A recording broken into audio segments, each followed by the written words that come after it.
Hello student, graph and function part 6 part 5 में आप लोगों ने ग्रेटेस्ट इंटीजर फंक्शन सीखा। एक बच्चे ने कमेंट्स किया कि आपने कहीं भी आप कहते थे कि हम हमेशा इंग्लिश भी साथ में बोलते हैं, लेकिन आपने ग्रेटेस्ट इंटीजर को कभी भी आपने महत्तम पूर्णांक नहीं बोला। अब बताइए, जब आपको पता है कि ग्रेटेस्ट इंटीजर फंक्शन का मतलब महत्तम पूर्णांक फलन होता है और लोगों को बता देते। ये हमारी गलती है कि हमने कल कभी भी, हमें बिल्कुल ध्यान ही नहीं रहा कि हम ग्रेटेस्ट इंटीजर फंक्शन को, अब चूंकि ये ग्रेटेस्ट इंटीजर फंक्शन के नाम से ही चर्चित है, लेकिन हिंदी मीडियम वालों को महत्तम पूर्णांक फलन लिखा हुआ आएगा, महत्तम पूर्णांक फलन लिखा हुआ आएगा। ठीक है। अब एक ने अभी आप लोगों ने मैसेज भेजा कि आप कह रहे थे कि हम कोई भी ग्राफ चार्ट बना के, उसने कहा आपने ऐसा क्यों नहीं लिखा जैसे आप एक्स वाई लिख देते थे ना, कि y equal to x square का ग्राफ खींचते थे तो आप कहते थे कि एक्स इक्वल टू 1 पर y क्या होगा प्लस माइनस 1, ऐसा x इक्वल टू 1 पे माइनस 1, x इक्वल टू 0 पे। ऐसा ग्राफ क्यों नहीं बनाया, ऐसा चार्ट आपने क्यों नहीं बनाया, कहाँ नहीं बनाया बताइए हमने चार्ट।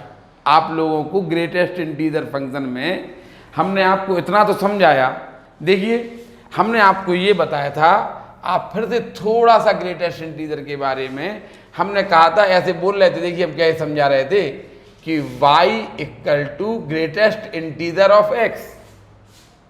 तो हम बोल रहे थे कि बताइए, हमने इतना बढ़िया ये आपको एक फंक्शन सिखाया था आपको कि 0 जब x belongs to 0 is less than 1, 0 is less than ये इज लेस देन 1, ये जब x की वैल्यू 0 और 1 के बीच में हो तो y की वैल्यू 0 आएगी। नहीं बोला था क्या हमने ये?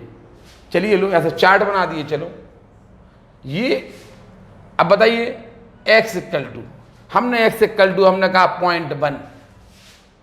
बताइए, जब x की वैल्यू 0 1 के बीच में है तो y इक्वल टू 0 लो, बन गया। लो अब 0.1, क्या हमने रखा नहीं था। चलिए x इक्वल टू 0.2, बताइए x इक्वल टू 0.2, तो 0.2 भी तो 0 1 के बीच में है, तो इंटीजर क्या आएगा 0, स्मॉलेस्ट एंड नियरेस्ट इंटीजर होता है ना। अब बताइए हम 0.3 रखें तो 0 आएगा। अब बताइए, ऐसा ये आपको चार्ट बनाया नहीं था। अब कल आप बोलेंगे कि आपने 0.31 तो रखा ही नहीं, फिर बोलेंगे आपने 0.32 तो रखा ही नहीं, कहेंगे कि नहीं कहेंगे? हमने कहा था कि आप 0 और 1 के बीच का कोई भी नंबर रखिए, उसकी 0 आएगी, 0 भी आपको शामिल करना है। फिर हमने आपको इसका ग्राफ खींचना। देखिए हमने 0.9 रखा था, याद हो आपको, तो हमने कहा था 0, लेकिन जैसे हमने 1 रखा था, जैसे हमने 1 रखा था तो हमने कहा था 1 पे इसकी वैल्यू 1 हो जाएगी। बोला था ना हमने, 1 पे ये ओपन हो जाएगा और 1 पे उसकी वैल्यू 1 हो जाएगी, कहा था ना हमने। यही तो आपको हम सिखाना चाह रहे थे। अब हमने इसका ग्राफ बताया था, कैसे बताया था? देखिए बताइए, x की वैल्यू 0.1 तो y की वैल्यू 0, x की वैल्यू 0.2 तो y की वैल्यू 0, x ये पॉइंट तो रखिए 0.3, 0, 0.4, 0, ये 0.9, 0। और जैसे ही आपने x की वैल्यू 1 रखी थी तो ये 1 पे ओपन हो गया था और 1 पे इसकी वैल्यू 1 हो गई थी। अब आप कहेंगे कि 1.1 क्यों नहीं रखा? चलिए 1.1 रखें, 1.2, 1.3, 1.9 रख के दिखाएं आपको। बताइए, हमने कल बोला था आपको कि जब 1 is less then x is less then 2, जब x की वैल्यू 1 से 2 के बीच में हो, 1 आप शामिल करिए तो 1 आएगी। कल बताया था ना हमने आपको, हमने कल ये बताया था कि ग्रेटेस्ट इंटीजर 1.2 की यदि वैल्यू निकालना है तो आप बताइए 1.2, 1 इज लेस देन इक्वल 1.2। जो x है वो 1x यानी 1.2 के नियरेस्ट इंटीजर 1 और 2 होते हैं, इनमें से स्मॉलर 1 है तो इसकी वैल्यू 1 आएगी, यानी आप 1.2, 1.3, 1.4 तो हम आप लिख दीजिए 1.1 पे y की वैल्यू 1, 1.2 पे y की वैल्यू 1, 1.3 पे y की वैल्यू 1, 1.9 तो वही तो हमने बनाया था। बताइए 1.1 ये 1.1 पे y की वैल्यू 1, 1.2 पे y की वैल्यू 1, 1.3 पे y की वैल्यू 1, बताइए 1.9 है ये, 1.9 पे y की वैल्यू 1 होगी। 2 पे ये ओपन हो जाएगा, हमने कहा था 2 पे ये ओपन हो जाएगा और 2 पे इसकी वैल्यू 2 हो जाएगी और इस प्रकार से ये आपका ग्राफ होगा, ये आपका ग्राफ होगा और आगे ऐसे चला जाएगा। ऐसे ही हमने इसका बताया था आपको, आपने ध्यान नहीं किया होगा। बस हमने ये चार्ट ऐसा नहीं बनाया था, अब तो बना लेंगे ना, समझ में आया ना। अब और भी यदि कोई क्वेश्चन है और क्वेश्चन पूछिए, ठीक है। ये हमने आपको ग्रेटेस्ट इंटीजर फंक्शन आपको समझा दिया था। इसका हम आपसे पूछ सकते, बताइए कि sine x, greatest integer sine x की वैल्यू फाइंड कीजिए, एक इसका ग्राफ खींचिए। हम आपसे कह सकते हैं ग्रेटेस्ट इंटीजर एक्स स्क्वायर का ग्राफ बनाइए।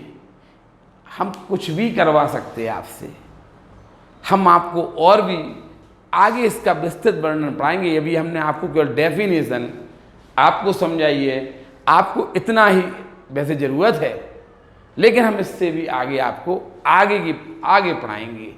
आपने ग्रेटेस्ट इंटीजर फंक्शन पढ़ लिया था, अब हम आपको फ्रैक्शनल पार्ट फंक्शन सिखाने जा रहे हैं।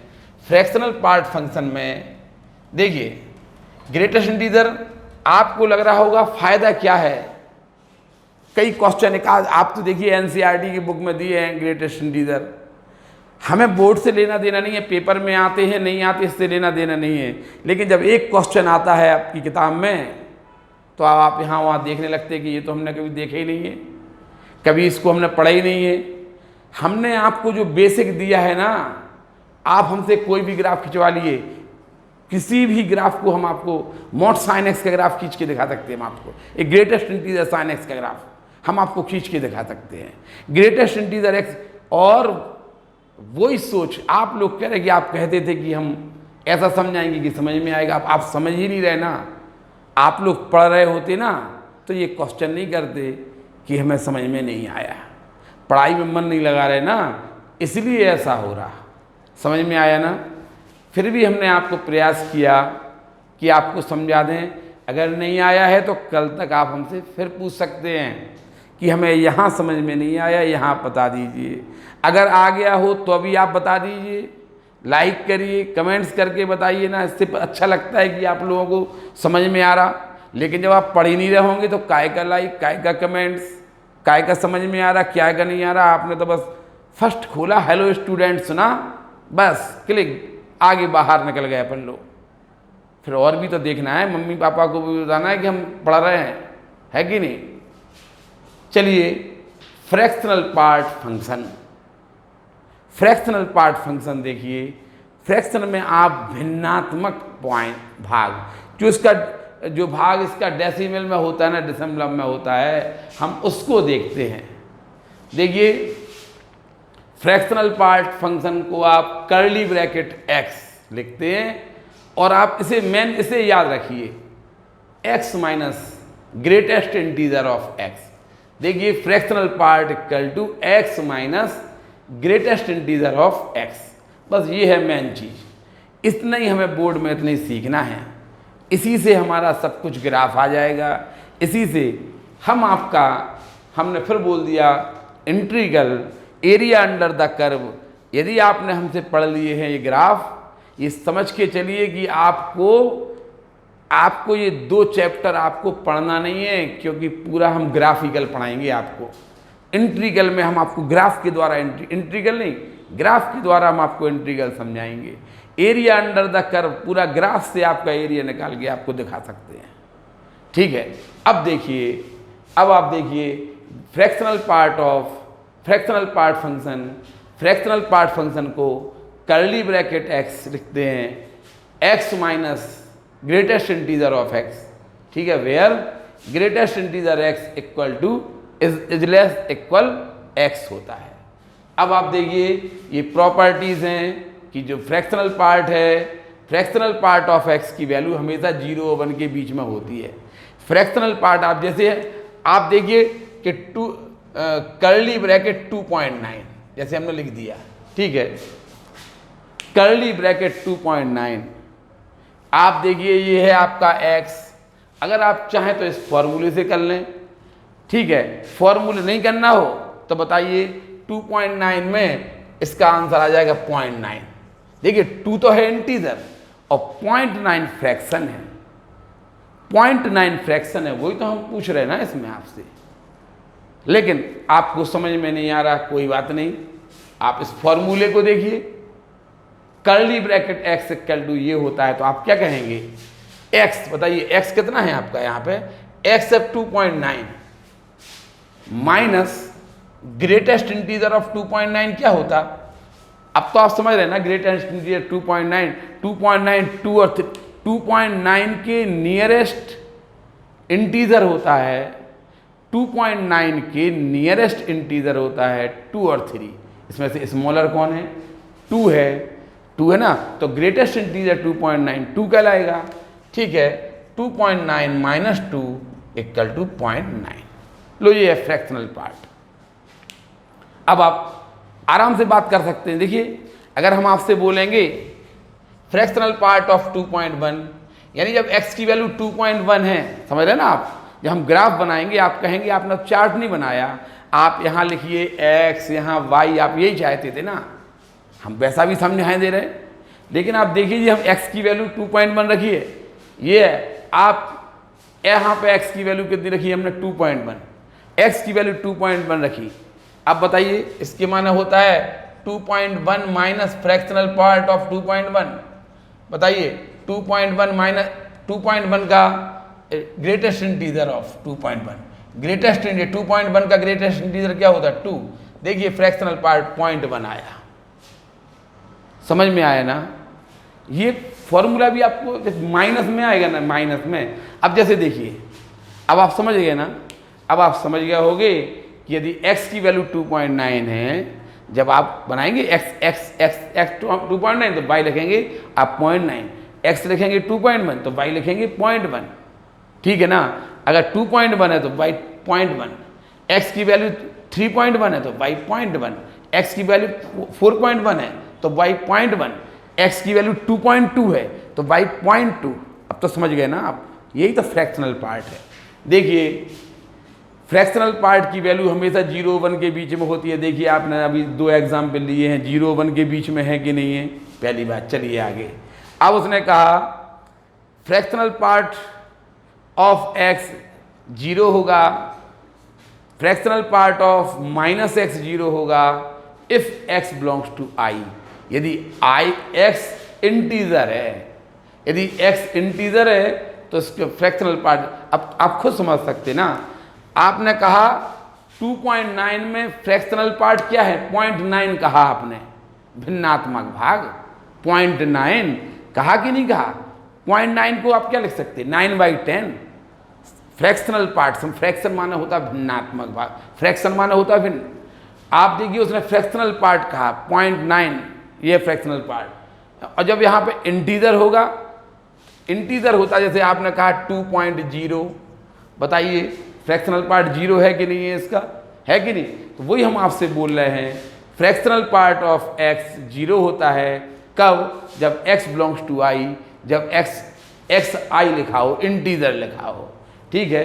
अगर मान लो यहाँ पे फ्रैक्शनल पार्ट हम क्या लिख रहे हैं, फ्रैक्शनल पार्ट ऑफ 3 0 होगा, फ्रैक्शनल पार्ट ऑफ 4 0 होगा। अब आ जाइए आप, fractional part of minus x भी 0 होगा यदि x बिलोंग्स टू i। इसका मतलब फ्रैक्शनल पार्ट ऑफ -3 भी 0, फ्रैक्शनल पार्ट ऑफ -4 भी 0 होगा। अब आइए इस प्रॉपर्टी पे, देखिए सब बेफालतू की बातें हैं ये हमें। अब ठीक है, उसने ये कहा माइनस, यानी जो fractional part of -x equal to 1 minus fractional part of x। और फ्रैक्शनल पार्ट को आप इतना लिख सकते हैं, देखिए आप मतलब ये माइनस ऑफ फ्रैक्शनल पार्ट। हमें तो नहीं पता कि आपने क्या लिख दिया, हम तो ऐसी से काम चला लेंगे। देखिए ऐसी से, ये डेफिनेशन से ही काम चला लेंगे। जैसे हम एक एग्जाम्पल दें आपको, देखिए एक एग्जाम्पल है फ्रैक्शनल पार्ट ऑफ -3.8। जैसे हमने कहा फ्रैक्शनल पार्ट ऑफ -3.8,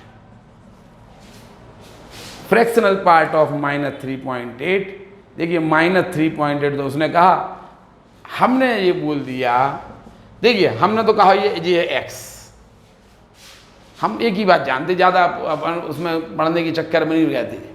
अब बताइए आप, हमें तो केवल ये फॉर्मूला पता है, fractional part of x minus greatest integer of x कहलाता है। अब आप क्या करेंगे, इसको x माइनस, x क्या है -3.8, x minus greatest integer of x, greatest integer of -3.8, x minus greatest integer of x। अब आप कहेंगे -3.8 माइनस, बताइए -3.8 -4 और -3 के बीच में होता है। इसमें से -3.8 है ना, -4 और -3 के बीच में होता है, स्मॉलर -4 होता है, इसमें स्मॉलर, तो इसको लिखेंगे आप -4। अब आप बताइए -3.8 + 4, इसको लिख देंगे आप प्लस के 0.2। बताइए 0 1 के बीच में आया कि नहीं आया, आया कि नहीं आया। इस प्रॉपर्टी को ज़बरदस्ती के क्यों याद करें, जब आपको आप डेफिनेशन है इसकी, greatest integer of x, fractional part of x equal to x minus greatest integer x, इसी से सब कुछ आ जाता। यदि आप इस प्रॉपर्टी को अप्लाई कर देते तो अभी आपको यही लगाना पड़ता, ठीक है। अब क्या होता, माइनस, जैसे आपने कहा फ्रैक्शनल पार्ट ऑफ 2.8, आपने कहा 0.8, फ्रैक्शनल पार्ट ऑफ 2.7, आपने कहा 0.7 इक्वल टू 0.7, आपने कहा फ्रैक्शनल पार्ट ऑफ 2.1, तो आपने कहा इक्वल टू 0.1, यही तो कहा ना आपने। लेकिन जब माइनस में आ जाता है तो आप तुरंत, ये लगता कि आप कोई प्रॉपर्टी, क्या करना, माइनस के लिए हम अलग से फॉर्मूला उन्होंने बना दिया। माइनस का देखिए जैसे ये इस आप इस प्रॉपर्टी का उपयोग करिए, इसमें आप क्या कहेंगे, 1 माइनस ग्रेटेस्ट इंटीजर, देखिए greatest integer of plus x, fractional part of plus x कितना है 3.8, तो आप उसने ये कह दिया 1 माइनस, अब बताइए 1 माइनस 0.8। अरे फ्रैक्शनल पार्ट ऑफ 3.8 0.8 नहीं होगा क्या, फ्रैक्शनल पार्ट ऑफ 3.8 0.8, आप इसको ऐसे भी कर सकते। तो आप पढ़ते रहिए, ये नहीं कि समझ में आ रहा कि नहीं आ रहा, पहले ये बताइए, ये कर लेंगे ना।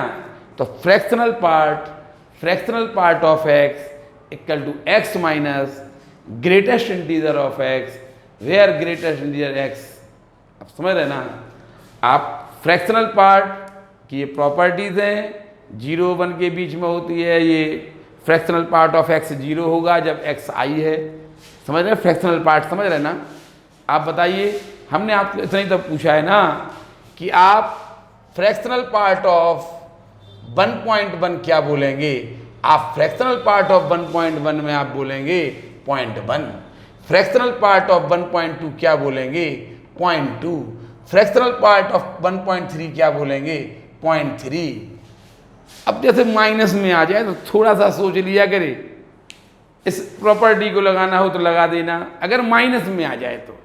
उसने कहा फ्रैक्शनल पार्ट ऑफ -1.1, यदि आप इस प्रॉपर्टी का उपयोग करते हैं, क्या करना, आप तो इसी से करिए, आप इससे करिए। कैसे करेंगे बताइए, x माइनस, x क्या है आपका, ये तो x minus greatest integer of -1.1, x minus greatest integer of, अब है ये -1.1 माइनस, बताइए ये 1 और 2 के बीच में होता है ना, ये -2 और -1 के बीच में होगा, तो आप इसका ग्रेटेस्ट इंटीजर क्या होगा -2 होगा। अब आप -1.1 पर +2 कर दीजिए, ये +2 हो जाएगा। अब 2 में से आप इसको माइनस कर दिए, 2 में 2.0 में से आप इसे तो ये बचेगा 0.9 आएगा आपका, क्या आएगा? प्लस का 0.9, प्लस का 0.9 आएगा।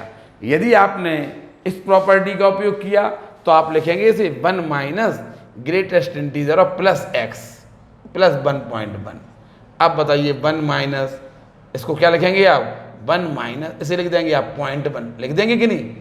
प्लस में तो आप बड़े आसानी से निकाल सकते हैं। हमने बोला ना 1.3 का फ्रैक्शनल पार्ट 0.3 होगा, 1.1 का प्लस में आप बड़ी जल्दी निकाल सकते हैं। 1.9 का फ्रैक्शनल पार्ट 0.9 होगा, 2.9 का फ्रैक्शनल पार्ट 0.9 होगा, 2.8 का फ्रैक्शनल पार्ट 0.8 होगा।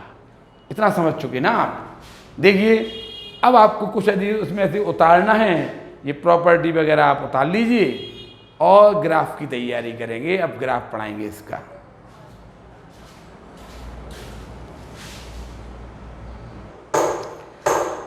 देखिए फ्रैक्शनल पार्ट फंक्शन का आपको यदि ग्राफ खींचना है तो जैसे कल आपने ग्रेटेस्ट इंटीजर फंक्शन का ग्राफ बनाया था ना, तो पहले आपने इस टाइप का बना लिया था, याद है ना? इसी टाइप में हम देखिए कि जब x की वैल्यू 0 और 1 के बीच में है, आप लोग हमसे ये आशा ना करें कि हम पहले x का ब्रैकेट बनाएं फिर y का ब्रैकेट बनाएं और x इक्वल टू इतना रखें तो y इक्वल टू इतना। आप तो समझ गए ना, x इक्वल टू 1.1 तो फ्रैक्शनल पार्ट ऑफ 1.1 क्या होगा? 0.1। x इक्वल टू 1.2 तो फ्रैक्शनल पार्ट ऑफ 1.2 क्या होगा? 0.2। 1.3 का फ्रैक्शनल पार्ट 0.3 होगा। पता है ना? वही हमने इस फॉर्मूले से बना दिया। देखिए हमने आपसे कहा था कि 1.1 का फ्रैक्शनल पार्ट 0.1 होता, 1.2 का फ्रैक्शनल पार्ट 0.2 होता। बताइए ये कैसे? तो हमने इस फॉर्मूले से आप करेंगे। हमने एक फॉर्मूला बना लिया था कि fractional part of x equal to x minus greatest integer of x। अब बताइए इसे क्या लिखेंगे आप? x minus greatest integer of x। बताइए 1.2 माइनस 1.2 का ग्रेटेस्ट इंटीजर क्या होता? 1। अब तो बोल सकते जल्दी जल्दी कि नहीं कि 1.2 का ग्रेटेस्ट इंटीजर 1 होगा। कैसे? फिर से एक बार बता दें कि 1.2 के नियरेस्ट इंटीजर 1 और 2 होता है। इसमें से स्मॉलर कौन सा है? 1 है, तो आप 1 बोल दीजिए। 1 समझ रहे ना? लो जी आ गया आपका 0.2। ठीक है ना? अब हम आपको जब ग्राफ बनाएंगे तो पहले ये टेबल बना के दिखाएंगे। अब आप समझ गए होंगे। इससे देखिए आप यदि x की वैल्यू 0 और 1 के बीच में रखते हैं आप। अच्छा पहले ऐसा करिए, x की वैल्यू 1 और 2 के आपके पास एग्जाम्पल रखे हैं। बताइए यदि आपने x की वैल्यू 1 और 2 के बीच में ली, आपने 1.2 लिया x की, अगर आपने कहा कि 1.2 ये लिखा है 1.2 का फ्रैक्शनल पार्ट 0.2 होता है, हमें आपसे बोल रहे हैं कि यदि x की वैल्यू 1 और 2 के बीच में है तो आप यहाँ क्या कहेंगे? x माइनस 1 और 2 के बीच में है तो फ्रैक्शनल पार्ट ऑफ x क्या कहलाएगा? 1 और 2 के बीच में है तो 1 कहलाएगा। देखिए x की वैल्यू 1 और 2 के बीच में है तो फ्रैक्शनल पार्ट कहलाता x minus greatest integer of x। बताइए 1 और 2 के बीच में है तो ग्रेटेस्ट इंटीजर क्या कहलाता? 1 कहलाता कि तो x माइनस 1। नहीं समझ में आया? देखिए जब x की वैल्यू 2 और 3 के बीच में है, 2 is less then x is less than equal 3, तो आप कहेंगे x minus greatest integer of x minus, जब x की वैल्यू 2 और 3 के बीच में है तो ग्रेटेस्ट इंटीजर क्या होगा? 2 होगा कि नहीं होगा? तो x माइनस 2 आएगा। यानी इसका मतलब ये कहलाया है कि आपको 1 और 2 के बीच में यदि आप ग्राफ खींचेंगे 1 और 2 के बीच में तो ये y equal to x minus 1 का ग्राफ खींचेगा। देखिए जब आप 0 और 1 के बीच में लेंगे, जब x की वैल्यू 0 और 1 के बीच में है, आप खुद समझ सकते हैं 0.1 का इंटीजर 0.1 होगा, 0.2 का ग्रेटेस्ट इंटीजर 0.2 होगा, 0.3 का greatest integer fractional part, greatest integer नहीं फ्रैक्शनल पार्ट 0.1, 0.2, 0.3 होंगे। यदि आप इस फॉर्मूले से करते हैं तो आप क्या कहेंगे, x, यहाँ देखिए x आपने देखा, आपने कहा कि 0 और 1 के बीच में हो। बताइए जब 0 और 1 के बीच में हो तो ग्रेटेस्ट इंटीजर क्या होता है, 0 होता है। तो बताइए जब x की वैल्यू 0 और 1 के बीच में हो, तो x की वैल्यू जब 0 और 1 के बीच में हो तो greatest integer x minus fractional part of x minus 0 के इक्वल होगा, यानी x के इक्वल होगा। अब बताइए जब x -1 और +1 के बीच में हो, -1 और 0 के बीच में हो, जब x की वैल्यू -1 और 0 के बीच में हो, बताइए जब x -1 और 0 के बीच में हो तो फ्रैक्शनल पार्ट क्या कहलाता, -1 कहलाएगा कि नहीं कहलाएगा। तो x -1 हो जाएगा, ये x -1 यानी x + 1, ये ग्रेटेस्ट इंटीजर। फिर देखिए आपको ग्रेटेस्ट इंटीजर x की वैल्यू फाइंड करना है जब x की value -1 is less then x is less then 0 हो, यानी x -1 और 0 के बीच में हो। तो आपने ये फॉर्मूला लगाया फ्रैक्शनल पार्ट का, x माइनस, आपको पता है -1 और 0 के बीच में ग्रेटेस्ट इंटीजर -1 होता है, तो x -1 हो जाएगा, यानी x + 1। समझ में आया। अब आइए आप ऐसे कि -2 और -1 के बीच में, आप देखिए -2 और -1 के बीच में ग्रेटेस्ट इंटीजर -2 होता है। तो x माइनस, जब x की वैल्यू -2 और -1 के बीच में हो तो ग्रेटेस्ट इंटीजर -2 होगा, माइनस पहले से लगा है तो x + 2 होगा। आपको ये चीज़ समझ में आई, ये कहाँ से आई, फिर से समझ आई क्या। x की वैल्यू जब 0 और 1 के बीच में हो, x की वैल्यू 0 और 1 के बीच में है, बताइए जब x की वैल्यू 0 और 1 के बीच में है तो ग्रेटेस्ट इंटीजर क्या होगा, 0 और 1 के बीच में ग्रेटेस्ट इंटीजर 0 होता है, तो y = क्या होगा, x - 0 यानी x बचेगा। जब x की वैल्यू 1 और 2 के बीच में है, बताइए 1 और 2 के बीच में हो, 1 और 2 के बीच में हो यानी x की वैल्यू, तो इंटीजर 1 होता है। क्या होता है इंटीजर, ग्रेटेस्ट इंटीजर क्या होता, 1 होता है, तो x - 1 होगा। जब आप 2 और 3 के बीच में हो तो ग्रेटेस्ट इंटीजर 2 होता है, तो y = x - 2 होगा जब x की वैल्यू 1 और 2 के बीच में हो। ठीक है ना। जब 1 और 2 के बीच में तो 1 होगा तो x - 1 होगा। जब 0 और 1 के बीच में हो, x की वैल्यू 0 और 1 के बीच में हो तो इंटीजर 0 होता है, तो x - 0 हो जाएगा। समझ में आया ये ग्राफ कैसे बना है जी, आपने चार्ट बना दिया। अब हम आपको फ्रैक्शनल पार्ट का ग्राफ बनाना सिखाएंगे। देखिए इसके बाद लीस्ट इंटीजर भी आता है, साधारण सी बात है। आपने फ्रैक्शनल पार्ट सीख लिया, इसके आप लीस्ट इंटीजर भी आप सीख सकते हैं। लीस्ट इंटीजर फंक्शन भी हम आपको, अभी आप वैसे फ्रैक्शनल पार्ट ही देख लीजिए, लीस्ट इंटीजर फंक्शन आपको बाद में भी पढ़ा दिया जाएगा। ठीक है, लीस्ट इंटीजर थोड़ा सा आप अभी देखते जाइए। फ्रैक्शनल पार्ट, हम आपको फ्रैक्शनल पार्ट का ग्राफ बनाना सिखा रहे हैं। कल हमने जब ग्रेटेस्ट इंटीजर का ग्राफ बना रहे थे तो हमने कुछ यहाँ पे लिख लिया था, आपको याद है। आज हम फ्रैक्शनल पार्ट का ग्राफ बना, तो ये है। इसका मतलब जानते हो ये पार्ट क्या बन गया, उसने ये कहा कि जब x की वैल्यू, देखिए हम ग्राफ बना के दिखाएं फिर आपको थोड़ा समझ में आएगा। यहां बनाई दे रहे, लीजिए, ठीक है, ये x एक्सिस, ये हो गया y एक्सिस। अब आप क्या करेंगे, ये 0 से 1 और 1 से 2, 2 से 3, बस बहुत है यहाँ तक। ये 0 से -1, -1 से -2। ये बताइए जब x 0 और 1 के बीच में हो, क्या लिखा, 0 आप क्लोज में रखिए और 0 1 ओपन में करेंगे। 0 और 1 के बीच में हो ना तो y = x लाइन खींचिए। देखो y = x लाइन 0 और 1 के बीच में, यहां पर देखिए ओपन है। ये क्या बोला आपने कि जब x की वैल्यू 0 1 के बीच में, तो y equal to x line खींचिए। आया नहीं समझ में आया? ये y equal to x line क्या है?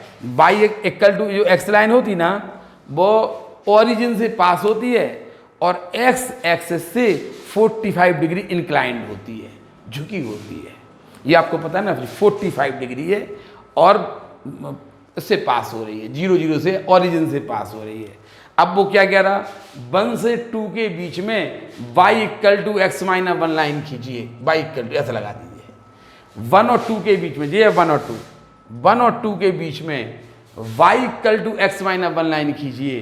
देखिए हम y equal to x minus 1 line खींचना है, आप क्या करेंगे कि इसको इस तरफ लाएंगे, इसको इस तरफ लाएंगे तो minus x plus y equal to -1, minus से डिवाइड कर दीजिए, x minus y equal to 1, x upon 1 plus y upon -1 equal to 1। देखिए एक्स इंटरसेप्ट कितना है, +1, और वाई इंटरसेप्ट कितना है, -1। अब आप इसको ऐसे कर दीजिए, लेकिन ये आपको लाइन, जो आपको ये लाइन ड्रॉ करना है वो केवल 1 और 2 के बीच में करना है। 1 उसमें शामिल है, देखिए 2 पे ओपन रहेगा। देखिए ये 1 और 2 के बीच में आ गया। अब उसने क्या कहा, उसने कहा 2 और 3 के बीच में। अब और थोड़ा सा आइए, अब इतना समझ में आ जाता है। 2 और 3 के बीच में, बताइए 2 और 3 के बीच में y equal to x minus 2 line खींचिए। y equal to x minus 2, -2, ये हो जाएगा 2।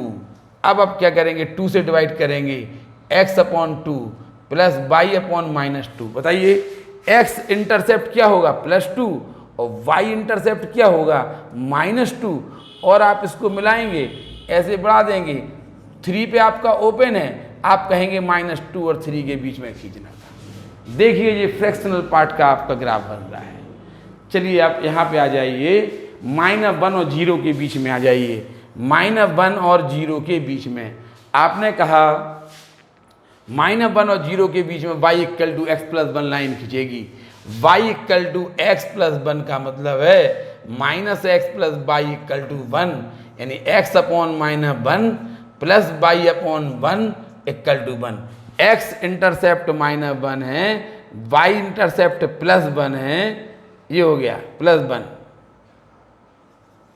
ठीक है। और ये ओपन है ऐसा, यानी -1, देखिए 0 पे ओपन है। देखिए आप -1 और 0 पे ओपन है, 0 पे ये ओपन है। अब आइए आप -2 से -1, -2 से -1 के बीच में, -2 से -1 के बीच में आपको y equal to x plus 2 line खींचना है। y equal to x plus 2, y equal to x plus 2, आप 2 से डिवाइड कर दीजिए। x इंटरसेप्ट होगा आपका -2 और y इंटरसेप्ट होगा आपका +2, और ये आप लाइन खींचिए, y x inter minus y, ये +2 हो गया। लेकिन ये आपको -2 और -1 के बीच में ही खींचना थी ये लाइन, तो आप इतना मिटा देंगे, ये मिटा दिया। यहाँ पे आप ओपन कर दिए, देखियो लिखा है आपका -1 पे ओपन है, लिखा ना, तो -1 पे हमने ओपन कर दिया, ये हो गया। कल पहले आप इतना समझ गए ना, आप पहले इतना उतारिए फिर देखें।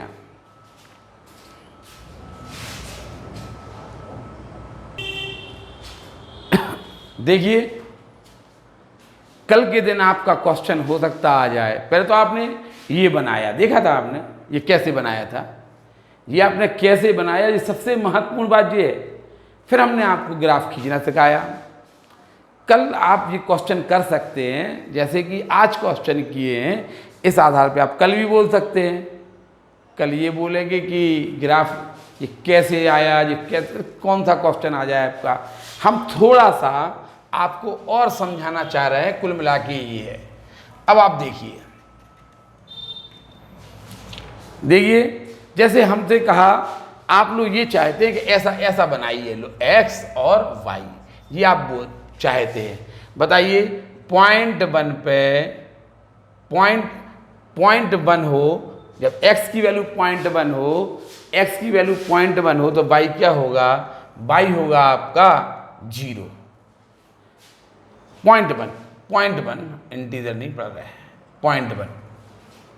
आपको तो पता है ना, जैसे हमने बोला ना कि 1.9 हो तो इंटीजर फ्रैक्शनल पार्ट 0.9 होता, 1.8 का फ्रैक्शनल पार्ट 0.8 होता, 1.7 का फ्रैक्शनल पार्ट 0.7 होता, 1.6 का फ्रैक्शनल पार्ट 0.6 होगा, 0.1 का फ्रैक्शनल पार्ट 0.1 होगा, 0.2 का फ्रैक्शनल पार्ट 0.2 होगा, 0.3 का फ्रैक्शनल पार्ट 0.3 होगा। यानी जब x की वैल्यू आप 1 रखेंगे तो y 0.1 आएगा, जब x 0.2 रखेंगे तो y 0.2 आएगा।